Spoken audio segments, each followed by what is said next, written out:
नमस्कार विद्यार्थियों, मैं महेंद्र सिंह झाझड़िया स्वामी विवेकानंद कंपटीशन सेंटर झुंझुनू में आपका हार्दिक स्वागत करता हूं। हमने पीछे की कक्षाओं में जब अपने शुरुआत की थी, हम भाषा की अक्षत इकाई से लेकर चले थे। वर्ण, उसके सारे पाठ, उनके उच्चारण, उनके प्रयत्न। अगली स्टेज जो भाषा की सबसे छोटी सार्थक इकाई थी, हम शब्द पर पहुँचे थे। शब्द को सबसे पहले अपने अर्थ के आधार पर सीखा, वाचक, लक्षक, व्यंजक। उसके बाद उत्पत्ति के आधार पर आए 5 भेद, तत्सम, तद्भव, देशज, विदेशी, संकर या मिश्रित। व्युत्पत्ति रचना के आधार पर, प्रयोग के आधार पर हमने शब्द के 3 पार्ट किए, रूढ़, यौगिक और योग रूढ़। फिर जब रूप परिवर्तन करना था शब्दों का, तो हमारे पास 2 प्रकार का शब्द और था, विकारी और अविकारी। विकारी का मतलब वह शब्द जो लिंग, वचन और कारकों के अनुसार बदलता रहता है, उसे विकारी कहते हैं, और जो कभी नहीं बदलता वो अविकारी है। विकारी के खुद के 4 भेद, जिनमें से आज अपन चर्चा करेंगे संज्ञा पर। विकारी शब्द का पहला भेद कौन है? संज्ञा। एक तो देखो, ये ध्यान रखना है, हम तीसरी क्लास से संज्ञा पढ़ते आए हैं। सीनियर तक हमने लगातार संज्ञा को पढ़ा, लेकिन शायद जहाँ तक मैं अंदाज़ा लगा रहा हूँ, आप में से बहुत से लोग ऐसे होंगे जो आज भी संज्ञा को पूरी तरह नहीं जानते हैं। 2011 आरटेट जब पहली बार हुई थी, एक शानदार प्रश्न आ गया था। अब वो बातें रह गई हैं कि सभी फलों के नाम, सब्जियों के नाम, वो फुलानों के नाम वो होते, ना, बहुत दूर आ गए हैं हम। प्रश्न देखिए कितना शानदार था। मैं इसकी भूमिका से पहले आपसे चर्चा करूंगा कि आप कितना जानते हो। कोयल, कबूतर, तोता और पक्षी। प्रश्न ये था कि निम्न में से व्यक्तिवाचक संज्ञा कौन सी है? अंदाजा लगाइए। नहीं ना? देखो, जब संज्ञा की शुरुआत होती है तो यहाँ हमारे पास 3 चीज़ें हैं। एक तो व्यक्ति, दूसरा वस्तु और तीसरा स्थान। बस इन 3 के इर्द गिर्द ये पूरा टॉपिक घूमेगा। कोई भी व्यक्ति है, वस्तु है, स्थान है, इन तीनों का विशिष्ट नाम, केवल नाम नहीं, विशिष्ट नाम कहलाएगा व्यक्तिवाचक संज्ञा।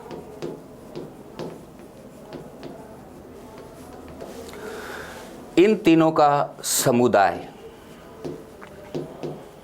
कहलाएगा जातिवाचक संज्ञा। इसी व्यक्ति का, वस्तु का, स्थान का गुण, दशा, अवस्था या भाव भी कह सकते हैं, इनका जो बोध कराएगी वो संज्ञा होगी भाववाचक संज्ञा। संज्ञा में हमने ये सीखा हुआ है कि किसी व्यक्ति, वस्तु, स्थान, दशा या भाव का नाम संज्ञा है। संज्ञा के मैं यहाँ आपको 3 ही भेद पढ़ा रहा हूँ, यानी व्यक्तिगत तरीके से। कई व्याकरणों में हम संज्ञा के अलग अलग भेद देखते हैं। कभी वो द्रव्यवाचक संज्ञा होती है, कभी समूहवाचक होती है, कभी गणनीय होती है, कभी अगणनीय होती है। लेकिन उन सब का समाहार हम जातिवाचक संज्ञा में करके पढ़ेंगे, क्योंकि ये अब खेल वाला कंपटीशन नहीं रहा है, हम बात ग्रेड की कर रहे हैं।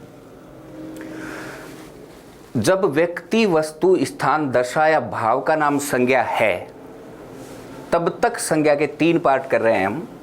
किसी भी व्यक्ति का, वस्तु का, स्थान का विशिष्ट नाम, ये शब्द में बल दे के कह रहा हूँ, केवल नाम रहेगा तब तक वो व्यक्तिवाचक संज्ञा नहीं है, लेकिन कोई विशिष्ट नाम यदि आता है तो वो व्यक्तिवाचक संज्ञा है। फिर इन तीनों का पूरा समुदाय जातिवाचक संज्ञा होगा, और फिर इन्हीं तीनों का यदि कहीं गुण का उल्लेख हो रहा है, दशा यानी उसकी स्थिति, या फिर अवस्था या उसके भावों का जो बोध कराएगी, वो संज्ञा भाववाचक होगी। अब दोबारा मैं इस प्रश्न पर आ रहा हूँ। ये जो 3 मैंने परिभाषाएं आपको बताई हैं, इस आधार पर देखें कि इनमें से कोयल कौन हो सकता है, कबूतर कौन सी संज्ञा हो सकती है, तोता कौन सी संज्ञा हो सकती है।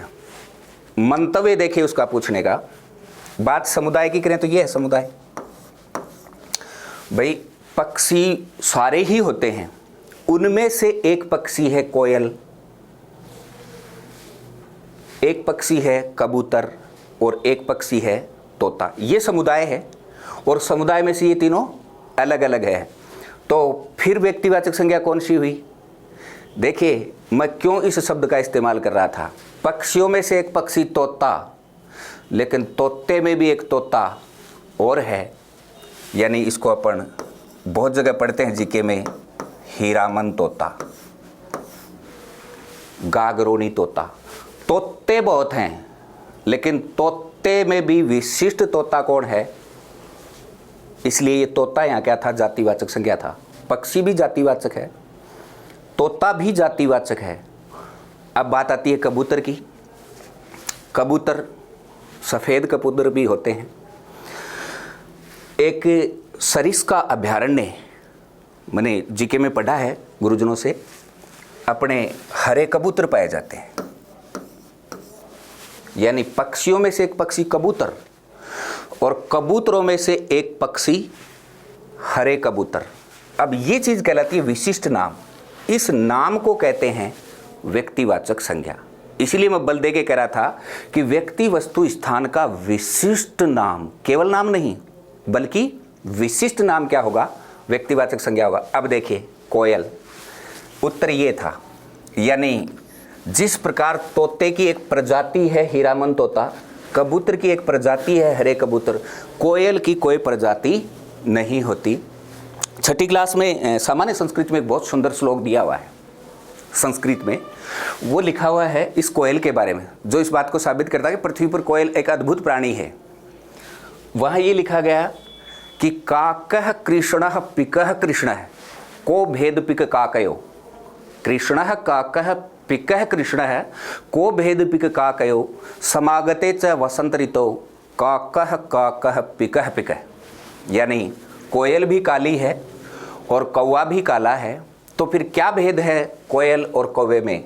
वहाँ लिखा गया समागते च वसंत ऋतु, यानी जैसे जैसे वसंत ऋतु आएगी काकः काकः पिकः पिकः, कौवा कौवा रह जाएगा और कोयल कोयल रह जाएगी। यानी कोयल की इस पृथ्वी पर दूसरी कोई प्रजाति नहीं है। तो उत्तर सही क्या था? शायद आप समझ गए होंगे व्यक्तिवाचक संज्ञा क्या है।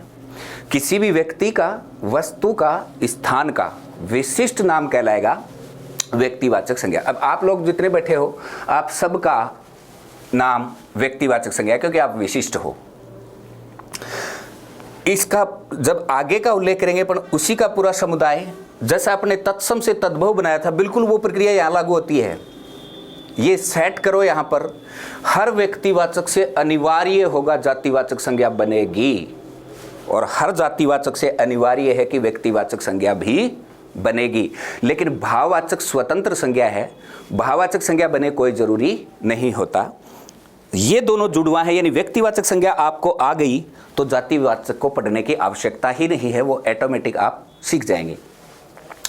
और जैसे यदि मुझे पर्सनल तरीके से पूछा जाए तो मैं ये कहूँगा कि कभी भी आप कोई भी कंपटीशन एग्ज़ाम दो, आपने संज्ञा की तैयारी नहीं की है तो ध्यान रखना, यदि पूरे पेपर में संज्ञा से एक ही प्रश्न आया हो तो चाहे संज्ञा का कत्ताई जोर का स्पेशलिस्ट हो भी को उत्तर भाववाचक संज्ञा करके आ जाए। यदि पूरे पेपर में संज्ञा से एक ही प्रश्न आया हो तब सबसे प्राथमिकता किसको देनी है? भाववाचक संज्ञा को। अगर आपकी तैयारी अच्छी है तो कोई दिक्कत है ही नहीं। मान लो कि आप किसी कारणवश टॉपिक को नहीं पढ़ पाते हो, नहीं पढ़ के जाते हो, याद नहीं रहता, तो उस स्थिति में आपका उत्तर क्या होगा? भाववाचक संज्ञा होगा। अब ये व्यक्तिवाचक संज्ञा कहाँ से शुरू होती है? देखो, जैसे मान लो किसी का नाम है राम, किसी जगह का नाम हो सकता है जैसे झुंझुनू, स्थान हो गया ना। कोई भाषा हो सकती है जैसे हिंदी, ये व्यक्तिवाचक संज्ञा। अब मैं क्यों कह रहा था कि हर व्यक्तिवाचक से जातिवाचक बने, ये अनिवार्य है। राम है, इसको अगर जातिवाचक बनाओगे तो ये हो जाएगा लड़का। झुंझुनू को अगर जातिवाचक बनाओगे तो ये हो जाएगा जिला। यदि हिंदी को बनाओगे तो ये हो जाएगी भाषा। यानी बात तो वही है, लड़के सभी हैं, ये समुदाय में हैं, और इनमें से एक विशिष्ट कौन है? राम है। फिर जिले बहुत सारे हैं, जिनमें से झुंझुनू अपने आप में विशिष्ट है। भाषाओं में से हिंदी भाषा अपने आप में विशिष्ट है। तो मेरा कहने का मतलब इतना ही है कि जब भी कोई व्यक्ति, वस्तु, स्थान, इनका जो विशिष्ट नाम है वो अपने आप में कहाँ चला जाएगा? व्यक्तिवाचक संज्ञा में चला जाएगा। किसी पर्वत का नाम हो सकता है, जैसे हिमालय, इसको अगर जातिवाचक बनाओगे तो ये बन जाएगा पर्वत। कई बार घर में पालतू जानवर होते हैं, जैसे कुत्ता है तो अपन नामकरण संस्कार कर देते हैं उसका, टॉमी। अब ये टॉमी व्यक्तिवाचक है, और इसको जब तक आप कुत्ता कह रहे हो तब तक वो जातिवाचक है। ये नहीं है कि पशु, जानवर में से एक जानवर कुत्ता, लेकिन कुत्ते में भी नामकरण संस्कार क्या हो जाता है? टॉमी, मोती, जो भी आप रख लेते हो, ये चीज आती है आपकी व्यक्तिवाचक संज्ञा तक। इसके अलावा यानी आइडिया यदि आप याद रखो, मैं कुछ शब्द लिख रहा हूं जिनको आप फिक्स कर सकते हो। सभी दिन, महीने, साल या वर्ष, सड़क, इसको आप राजमार्ग भी कह सकते हो, चौराहे, गलियां, बाजार, कोई भी धार्मिक, ऐतिहासिक, पौराणिक ग्रंथ, उत्सव, लोकगीत, नृत्य और वाद्य यंत्र। इन सब के जो नाम हैं वो नाम व्यक्तिवाचक संज्ञा होते हैं।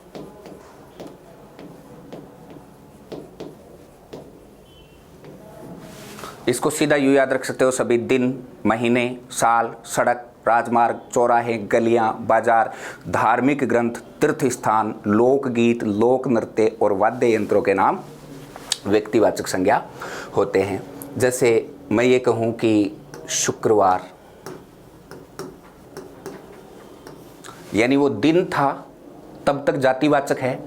यदि इसको मैं शुक्रवार कह देता हूँ तो ये क्या बन जाता है? व्यक्तिवाचक बन जाता है। सोमवार व्यक्तिवाचक है। महीना जैसे दिसंबर,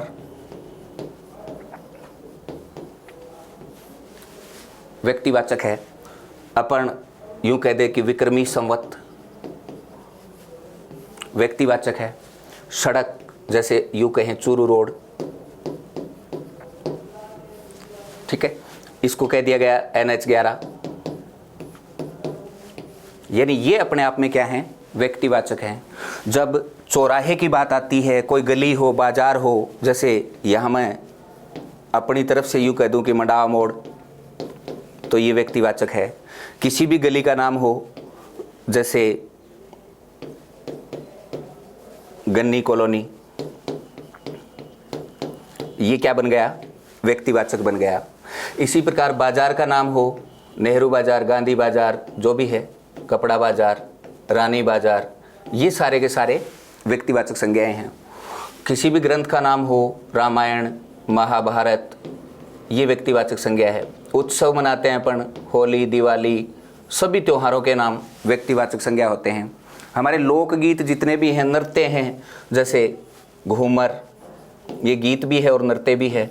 पणिहारी, नेजा, ये जो नाम आते हैं ये सारे व्यक्तिवाचक संज्ञाएं हैं।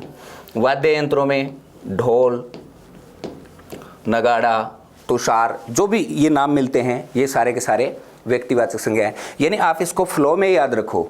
सभी दिन, महीने, साल, सड़क, राजमार्ग, चौराहे, गलियां, बाजार, धार्मिक ग्रंथ, तीर्थ स्थान, लोकगीत, लोक नृत्य और वाद्य यंत्रों के नाम व्यक्तिवाचक संज्ञा होते हैं। कई बार इसको थोड़ा सा टेढ़ा कर दिया जाता है। जैसे एक शब्द रखूँ मैं आपको, भारतीय। आप अंदाज़ा लगाइए कि ये किस प्रकार की संज्ञा हो सकती है। जैसे अपन प्रतिज्ञा करते थे, जब स्कूलों में पढ़ा करते थे, तो अपन यूँ करते थे कि भारत मेरा देश है, समस्त भारतीय मेरे भाई बहन हैं।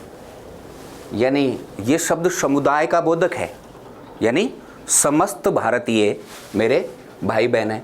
तो यदि समुदाय का बोधक है तो फिर ये व्यक्तिवाचक संज्ञा नहीं है। यानी प्रथम बोध, इस शब्द को देखते ही हमें क्या लगता है कि भारतीय तो सारे ही हैं, लेकिन नहीं, ये उस प्रश्न पूछने वाले पर निर्भर करेगा। और क्योंकि आप सेकंड ग्रेड फर्स्ट ग्रेड में अब जा रहे हो तो लाजमी है कि आपको साधारण बातें नहीं पूछी जानी है, प्रश्न में थोड़ा सा घुमाव जरूर देगा। ये भारतीय समुदाय का बोधक नहीं है, सब देशों की नागरिकता में से एक नागरिकता है भारतीय। मेरा कहने का मतलब ये है कि यदि यहाँ मैं आप लोगों के सामने ये कहूँ कि मैं भारतीय हूँ तो तेकेक होगा, क्या मैं पाकिस्तानी है कि मान क्यों बताओ, है ना। कहने का मतलब क्या, इस शब्द का जब हम प्रयोग करेंगे तो अंतर्राष्ट्रीय मंच पर करेंगे, और उस समय सब देशों की नागरिकता में से एक नागरिकता होगी भारतीय। यदि शब्द यूँ आ जाता है अमेरिकन, यानी ये अपने आप में व्यक्तिवाचक संज्ञा है। जापानी, इटालियन, कहने का मतलब किसी भी देश की राष्ट्रीय नागरिकता का जब उल्लेख होता हो तो सबसे पहले उसमें व्यक्तिवाचक संज्ञा पर ध्यान देना है। यदि व्यक्तिवाचक विकल्प में ही नहीं है तो फिर ये विशेषण में चले जाते हैं, यानी गुणवाचक विशेषण हो जाता है इनमें। फिलहाल हम संज्ञा को सीख रहे हैं। यदि संज्ञा में प्रश्न बने कि राष्ट्रीय नागरिकता वाले जो उदाहरण हैं वो कहाँ जाएंगे, तो व्यक्तिवाचक संज्ञा में। यहाँ एक चीज़ और कहूँगा मैं आपको, वही चीज़ जो मैं कोयल वाली बता रहा था, उसको यदि फार्मूले में, यानी अपना खुद का नियम रखो, खुद का व्याकरण लिखो, उस कंडीशन में आप यूँ रखो कि किसी भी पशु या पक्षी, कोई भी पशु हो या पक्षी हो, इन दोनों का प्रजातिक नाम, केवल नाम नहीं है, प्रजातिक जो नाम होता है वो व्यक्तिवाचक संज्ञा है। यानी इसको अपन विशिष्ट नाम भी कह सकते थे। जैसे मान लो एक शब्द आया पशु, पशु बहुत सारे हैं, उनमें से एक नाम आ गया भैंस। भाई पशुओं में से एक पशु है भैंस। यदि प्रश्न पूछने का तरीका देखिए, यदि यहाँ पूछा जाता कि इनमें से व्यक्तिवाचक संज्ञा कौन है, तो भैंस है और जातिवाचक पशु है। लेकिन वो यहाँ से जब संतुष्ट नहीं होता तो वो आपको इसको यूं बढ़ा के देगा, देखो मुर्रा भैंस। ये है जो मैं यहाँ सिखाना चाह रहा हूँ। यानी जब तक किसी भी पशु या पक्षी का प्रजातिक नाम उपलब्ध है तब तक वो प्रजातिक नाम व्यक्तिवाचक संज्ञा होगा। इस कंडीशन में ये भी जातिवाचक है, ये भी जातिवाचक है, लेकिन व्यक्तिवाचक कौन है, मुर्रा है। वही बात मैं हीरामन तोता बता रहा था आपको। यानी तोता, पक्षी और हीरामन, ये तीनों लगातार आ रहे हैं तो हीरामन व्यक्तिवाचक संज्ञा होगा। तोता भी जातिवाचक है और पक्षी तो जातिवाचक है ही। तो इस फार्मूले को आप अपने तरीके से बना के लिख सकते हो कि किसी भी पशु या पक्षी का प्रजातिक नाम सदैव व्यक्तिवाचक संज्ञा होता है। बल लगा दीजिए शब्द पर कि सदैव व्यक्तिवाचक संज्ञा होता है। यदि प्रजातिक नाम नहीं है तो उसका साधारण जो नाम है वो भी व्यक्तिवाचक है। मैं खंडन नहीं कर रहा हूं कि भैंस में व्यक्तिवाचक संज्ञा है ही नहीं, है, लेकिन उस स्थिति में, जैसा कि हमें अब प्रश्न पूछे जा रहे हैं, उस स्थिति में यदि मुर्रा मिलता है तो फिर भैंस यहां पर गलत हो जाएगा। एक चीज और सीखेंगे अपन यहां पर, बहुत से शब्द ऐसे आते हैं जो अपने आप में, जैसे मैं ये कहूं कि किसी भी सांसारिक द्रव्य, देखिए द्रव नहीं लिख रहा हूं मैं यहां पर, द्रव्य, इस द्रव्य का मतलब है कोई भी पदार्थ का नाम हमेशा जातिवाचक होता है। तुलना कर रहा हूं दोनों की। किसी भी सांसारिक पदार्थ का नाम, किसी भी सांसारिक द्रव्य का नाम सदैव जातिवाचक संज्ञा होता है, पर उससे पहले यदि कोई विशेषण शब्द रख दिया जाए तो वो व्यक्तिवाचक संज्ञा बन जाता है। जैसे दूध,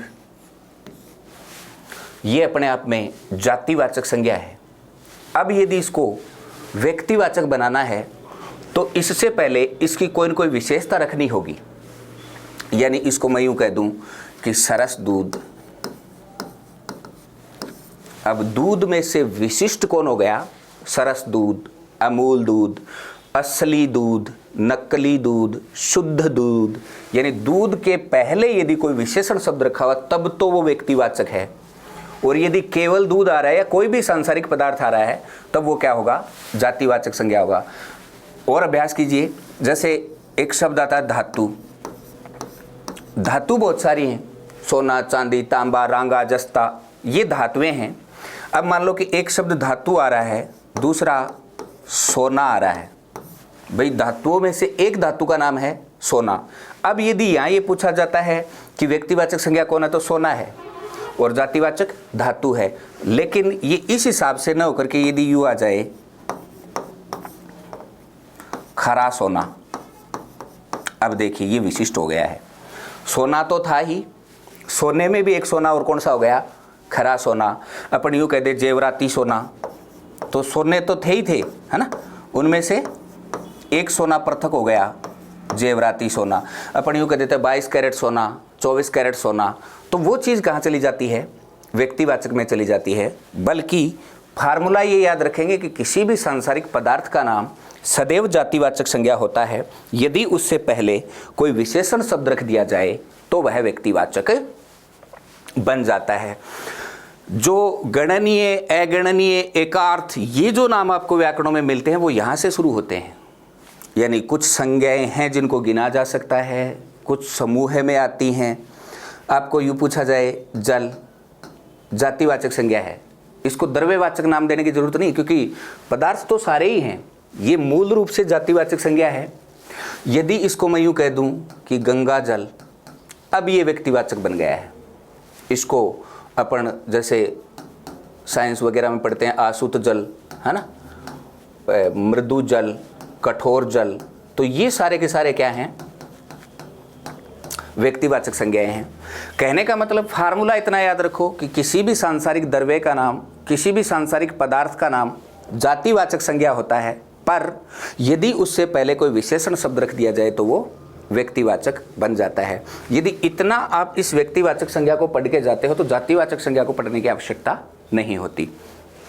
कुछ बातें हमारे जैसे मानव शरीर के अंग हैं, तो अंगों से यदि कभी कोई प्रश्न बनता है तो सीधी सी बात है, जो एक एक अंग है वो व्यक्तिवाचक है और जो एक से अधिक है वो जातिवाचक है। जैसे मान लो कि सिर व्यक्तिवाचक संज्ञा है क्योंकि वो एक ही है अपने, है ना। मस्तक व्यक्तिवाचक संज्ञा है। लेकिन यूं पूछा गया कान, ये जातिवाचक संज्ञा है क्योंकि इसकी जब व्यक्तिवाचक संज्ञा बनाओगे तो दायां कान बायां कान इस हिसाब से बनेगा।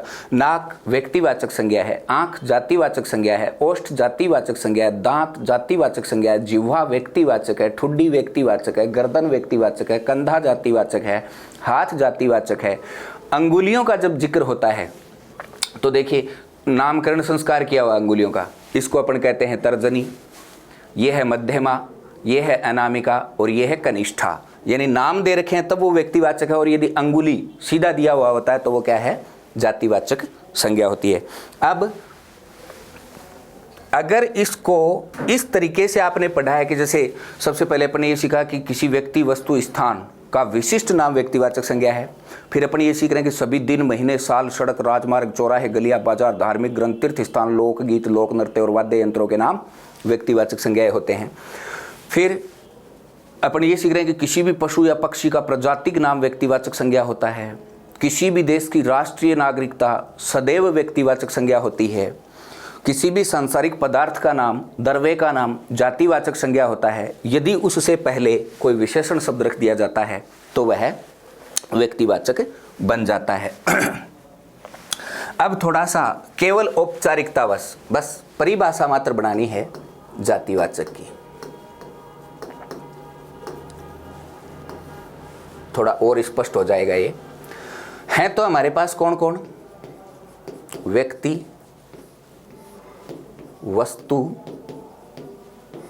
और स्थान, ठीक है। इन तीनों का संपूर्ण समुदाय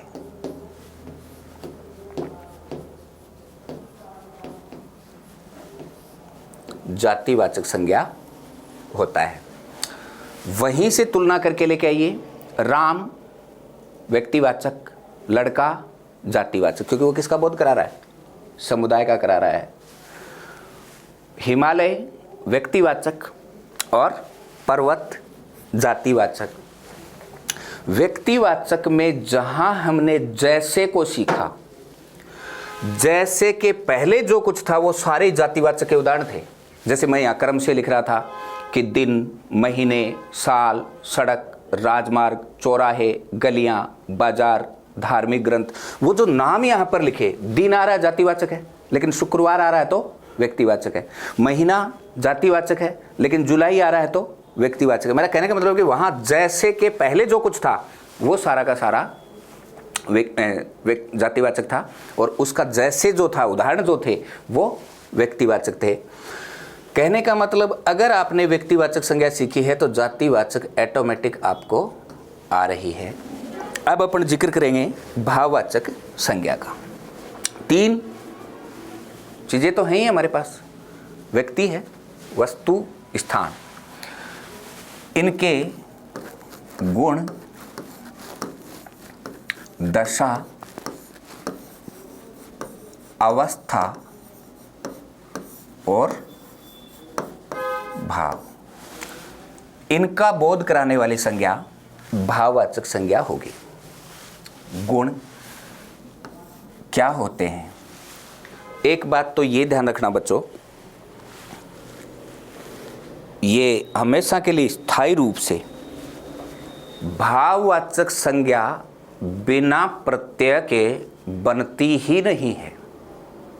भाववाचक संज्ञा कभी भी बिना प्रत्यय के बनती ही नहीं है, और व्यक्तिवाचक जातिवाचक को प्रत्यय लगे कोई जरूरी नहीं होता। तो पहली बात तो यही है कि ऑप्शन देखते ही हम कैसे आइडिया लगाएं, भाववाचक संज्ञा बिना प्रत्यय के बनेगी ही नहीं, और बाकी दोनों संज्ञाओं को प्रत्यय जोड़ें कोई जरूरी नहीं होता है।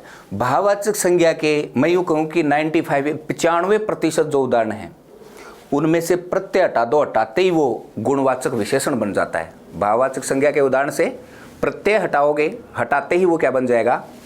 गुणवाचक विशेषण बन जाएगा। अब देखिए, जैसे मैं यहाँ कहूँ ईमानदारी,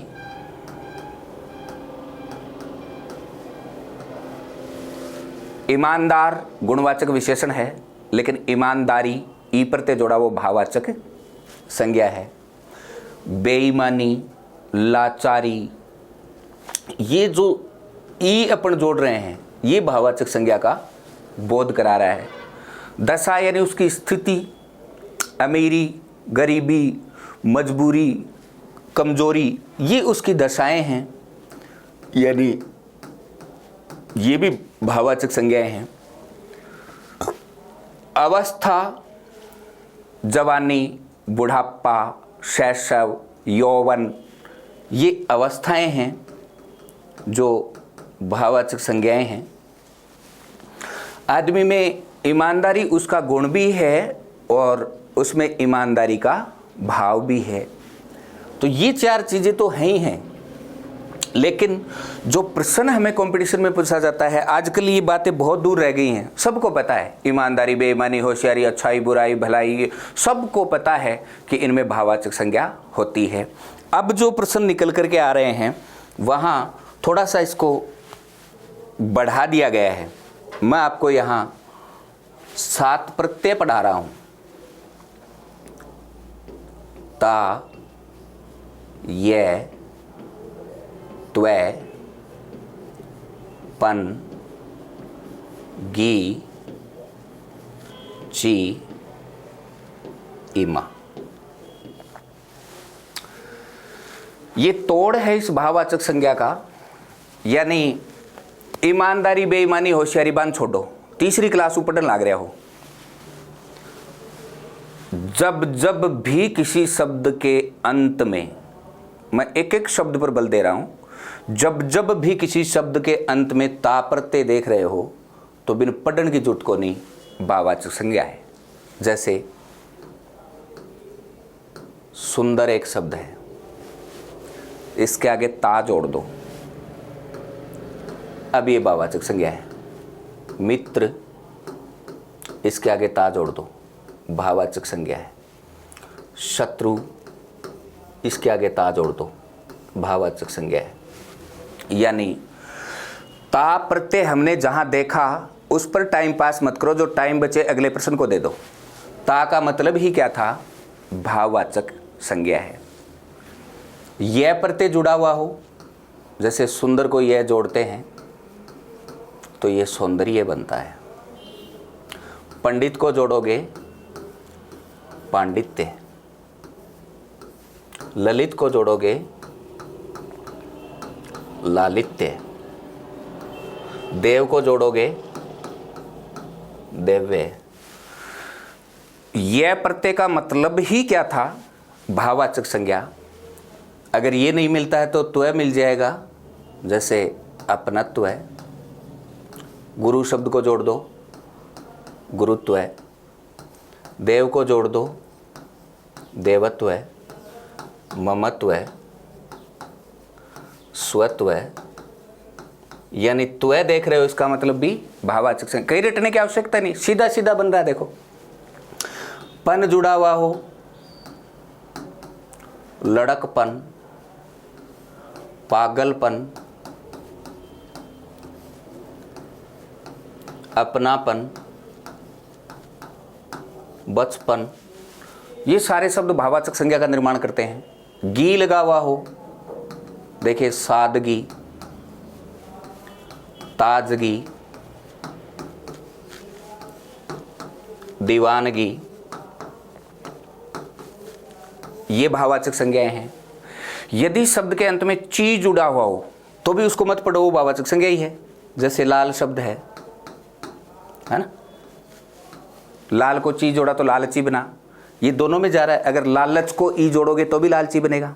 लालच पुल्लिंग है और लालची भाववाचक संज्ञा के रूप में बन जाता है। तो ये दोनों ही, लाल शब्द को ची जोड़ोगे तो भी लालची बन रहा है। दोनों के अलग अलग टुकड़े हो रहे हैं। और यदि लालच को ई जोड़ोगे तो वो तो जैसे ईमानदार को ई जोड़ा तो ईमानदारी बना है, वैसे लालच को ई जोड़ा तो लालची बना। यदि यही शब्द यूं होता खजानची,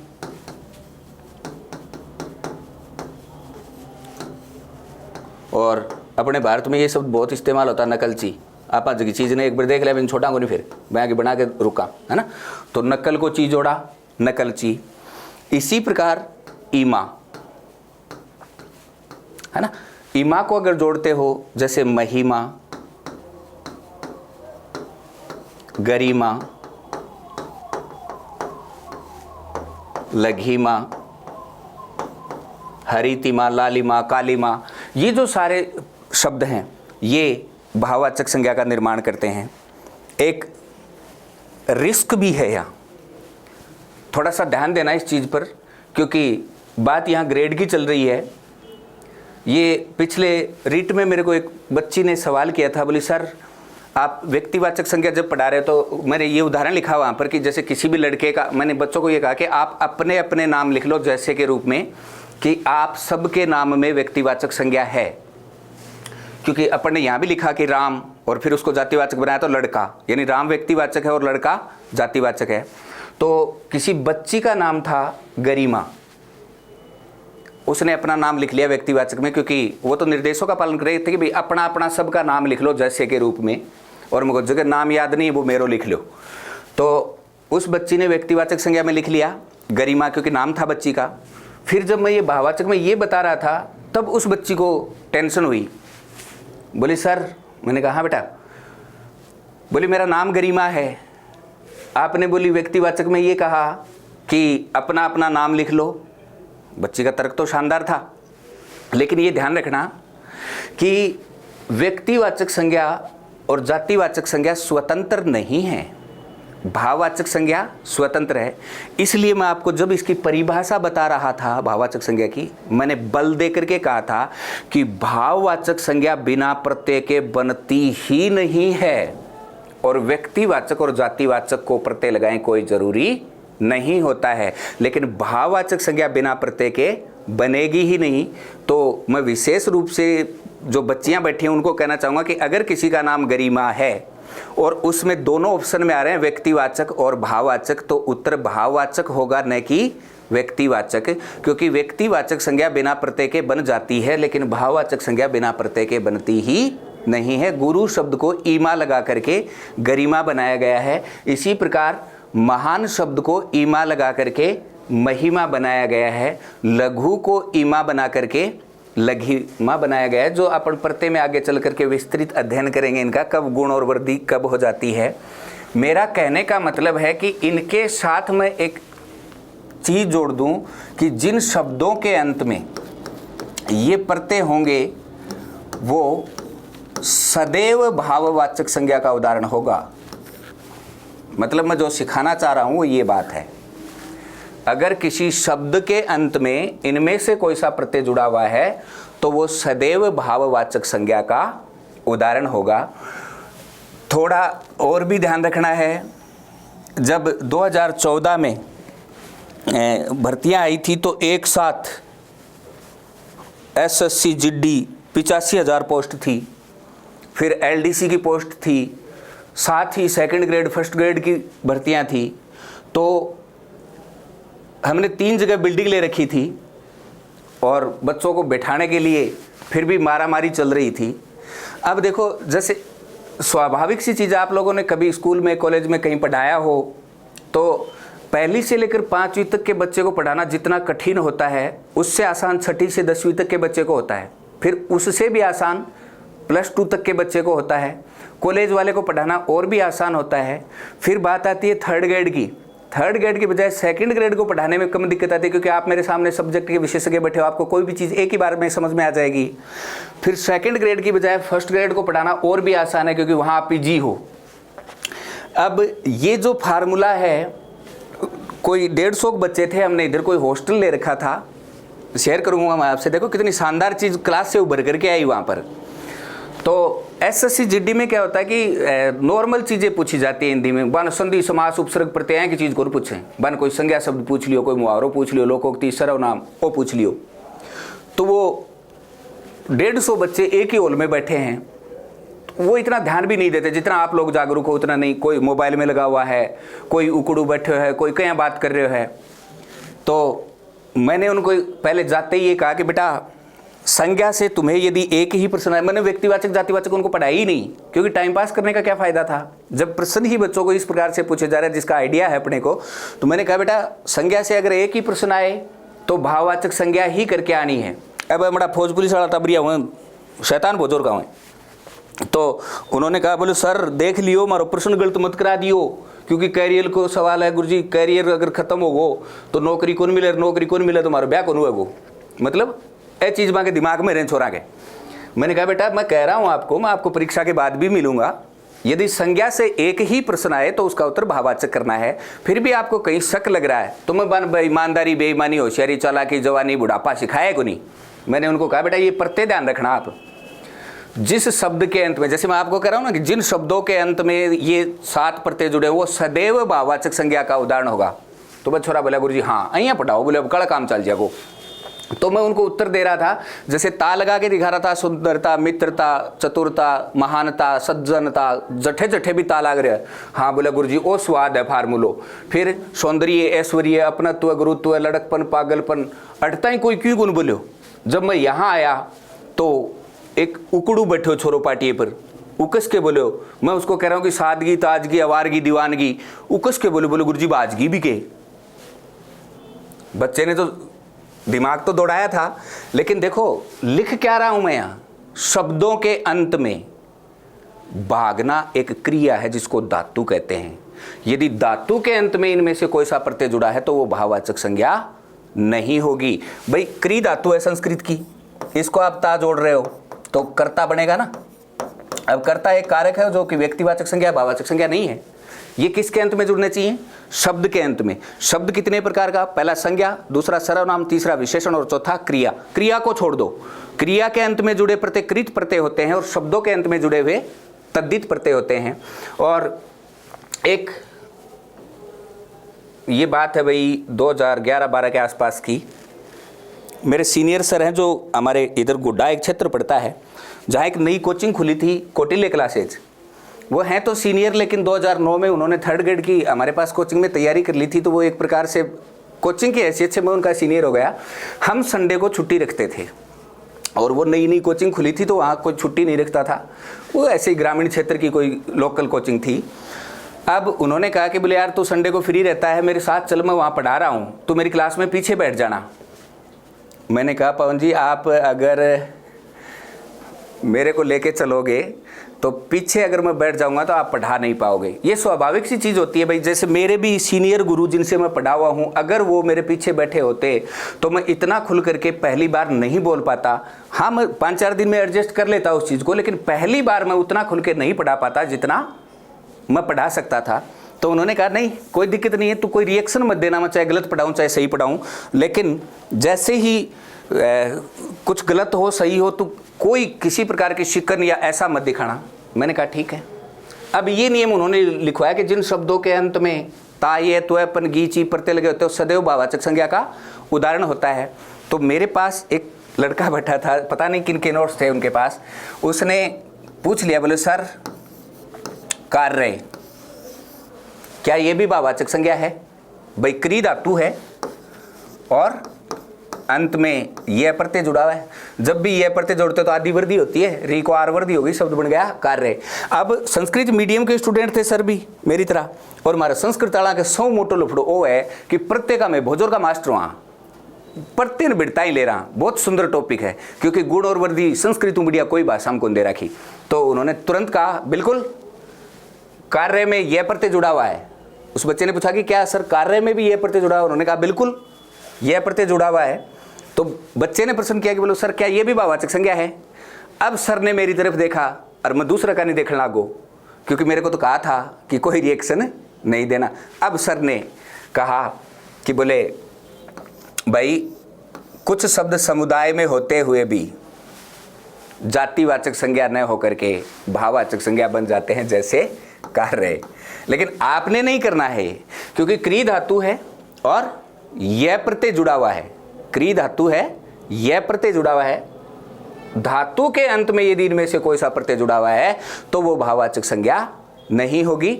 यदि शब्द के अंत में इनमें से कोई सा भी प्रत्यय जुड़ा हुआ है तो भाववाचक संज्ञा होगी। अब एक बार देखिए, अपने दोबारा शुरू से देखते हैं इसको। हमने शुरुआत की है संज्ञा शब्द से। किसी व्यक्ति, वस्तु, स्थान, दशा या भाव के नाम को संज्ञा कहा जाता है। संज्ञा के 3 प्रारूप। यदि किसी व्यक्ति, वस्तु, स्थान का विशिष्ट नाम हो तो व्यक्तिवाचक संज्ञा। इन्हीं व्यक्ति, वस्तु, स्थान का समुदाय जातिवाचक संज्ञा है। व्यक्ति, वस्तु, स्थान के गुण, दशा, अवस्था और भावों का जो बोध कराएगी भाववाचक संज्ञा है। ये व्यक्तिवाचक के रूप में अपने सीखा कि सभी दिन, महीने, साल, सड़क, राजमार्ग, चौराहे, ये जो ब्लैक लिखे हुए हैं ये जातिवाचक संज्ञाएं हैं, और इनके सामने जो उदाहरण लिखे हुए हैं वो व्यक्तिवाचक संज्ञा है। ये ध्यान रखना। फिर दिन, महीने, साल, सड़क, राजमार्ग, चौराहे, गलियां, बाजार, ग्रंथ, उत्सव, गीत, नृत्य, वाद्य यंत्र, इन सब के नाम व्यक्तिवाचक संज्ञा होते हैं। अगली बात अपने कैसे की, किसी भी देश की राष्ट्रीय नागरिकता सदैव व्यक्तिवाचक संज्ञा होती है। किसी भी पशु या पक्षी का प्रजातिक नाम व्यक्तिवाचक संज्ञा होता है। फिर अपने सीखा किसी भी सांसारिक द्रव्य यानी पदार्थ का नाम हमेशा जातिवाचक संज्ञा होता है। यदि उससे पहले कोई विशेषण शब्द रख दिया जाता है तो वह व्यक्तिवाचक बन जाता है। फिर अपने सीखा जातिवाचक संज्ञा को केवल औपचारिकतावश, अगर व्यक्तिवाचक आपने अच्छे तरीके से सीख लिया तो जातिवाचक पढ़ने की आवश्यकता ही नहीं है, क्योंकि हर व्यक्तिवाचक को जातिवाचक में बदल दिया जाता है। व्यक्ति, वस्तु, स्थान का संपूर्ण समुदाय जातिवाचक संज्ञा है। भाववाचक संज्ञा में 4 चीजें हैं, व्यक्ति का, वस्तु का, स्थान का। कोई गुण, दशा, अवस्था या जो भाव होते हैं इनका बोध कराएगी वो भाववाचक संज्ञा है। वो अमीरी, गरीबी, अच्छाई, बुराई, भलाई, बड़ाई, जुदाई, विदाई वो छोड़ करके भाववाचक संज्ञा को फोकस यहाँ करना है। ता, ये, त्व, पन, गी, ची, इमा प्रत्यय जुड़े हो वो सदैव भाववाचक संज्ञा का उदाहरण होता है। ये याद रखना, अगर ये धातु के अंत में जुड़े हैं तो भाववाचक संज्ञा नहीं होगी, लेकिन अगर शब्द के अंत में, यानी यूं याद रख लो, शब्द भी कौन सा, 2 ही, संज्ञा या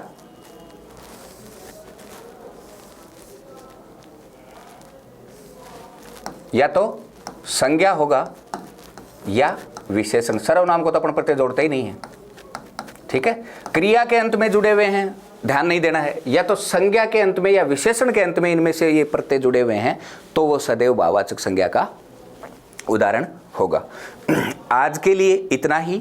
इसको थोड़ा सा जब क्रिया अपन पढ़ेंगे, यानी संज्ञा से, व्यक्तिवाचक से, जातिवाचक से, भाववाचक से, कभी कभी क्रिया से भी भाववाचक संज्ञा बनती है, जो आगे चल करके जब चौथा विकारी शब्द आएगा वहां इसको अपन दोबारा विश्लेषित करेंगे। एक बार के लिए भाववाचक संज्ञा इतना ही है।